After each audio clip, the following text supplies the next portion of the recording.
وجاي جديد pour une nouvelle revue digitale. Salam alaikum. La semaine dernière, هضرنا على Pinterest اللي داروا un nouveau format اللي سميتو Shopping Ads وعلى la mise à jour ديال Instagram. هاد السيمانة عاوتاني غادي نهضروا على Instagram qui ont lancé le même format que Pinterest اللي سميتو Instagram Shopping.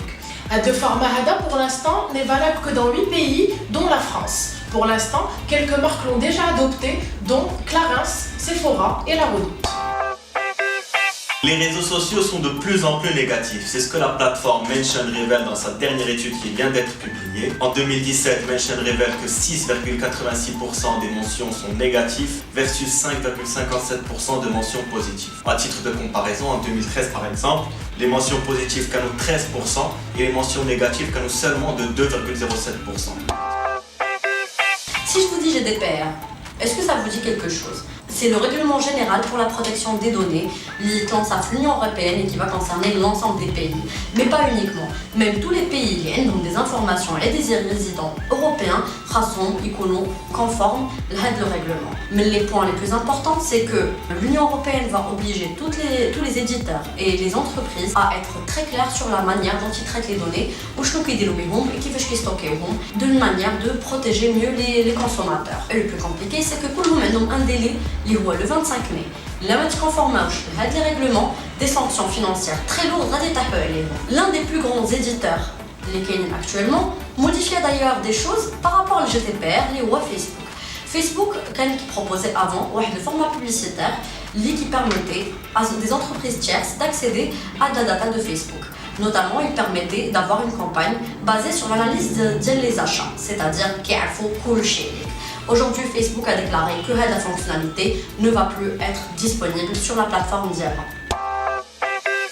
LinkedIn est un réseau social qui est connu pour être très timide fait format, mais maintenant je pense qu'il a décidé de changer ça. Tout simplement en permettant aux utilisateurs de publier la vidéo directement sur la plateforme LinkedIn. C'est-à-dire qu'avant, il fallait absolument qu'on passe par une plateforme tierce, par exemple YouTube, pour poster les vidéos, mais aujourd'hui, on peut poster les vidéos directement sur LinkedIn. Ce nouveau format va peut-être nous permettre pour l'instant de faire des campagnes de leads, des campagnes à la performance ou des campagnes de sponsoring.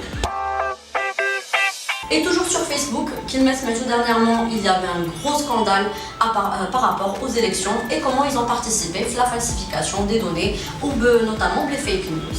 Facebook a tenu la rencontre avec la presse, les engage à faire des points pour éviter ce genre de situation et redorer le blason d'Iran. Minimum 4 des points qui sont très importants. Combattre les influences étrangères, retirer les faux comptes, réduire la portée des fake news ou améliorer la transparence des publicités liées principalement les élections électorales.